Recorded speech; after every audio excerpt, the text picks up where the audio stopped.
Fait que là, le concept du sketch, là, c'est que c'est comme si j'étais dans la Western State, puis là, je rentre dans un ravito, puis là, je vais te dire, hey, je vais être malade, puis là, je vomis sur les pieds de mon pacer. Non, nuance, je n'ai pas vomi sur les pieds de mes pacers. Bon, OK, on va changer le concept d'abord, là. Vérification faite, c'est vrai, Marianne n'a pas vomi sur les pieds de son pacer.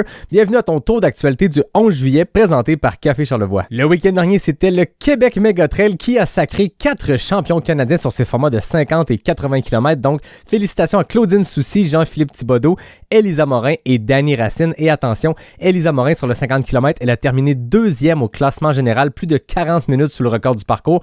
Une performance dont on va se rappeler vraiment longtemps. Sur le nouveau 135 km qui fait partie des World Trail Majors, c'est Xavier Saint-Cyr qui a causé toute une surprise avec une victoire éclatante. Côté féminin, c'est la Française Marilyn Nakache qui a remporté les grands honneurs. Ça faisait 18 ans qu'elle en rêvait et finalement, Stephanie Simpson a été sélectionnée et elle a complété la Badwater 135 miles, la course la plus chaude au monde. Elle a fait ça en un peu plus de 40 heures, une performance exceptionnelle dans des conditions vraiment difficiles. Ce week-end, notre Jean-François Cochon national sera du côté du Pays Basque espagnol pour tenter de compléter le Eun Milac Ultra Trail, une course qui est qualificative pour la Hard Rock de 171 km et 10 500 mètres de dénivelé positif. On lui souhaite une bonne course. Parlant de la Hard Rock, c'est en ce moment que ça a lieu du côté du Colorado. Ça vient de partir ce vendredi matin et on surveille les 150 coureurs sur le parcours, dont les favoris Ludovic Pomeray, Katie Scheid, Manon Beauard, Mathieu Blanchard, Zach Miller et Germain Grangier. Un ancien gagnant de la Hard Rock, François Den s'est offert le FKT sur les Nolans 14, un parcours de 14 sommets de plus de 14 000 pieds. Et la particularité, c'est que les coureurs peuvent décider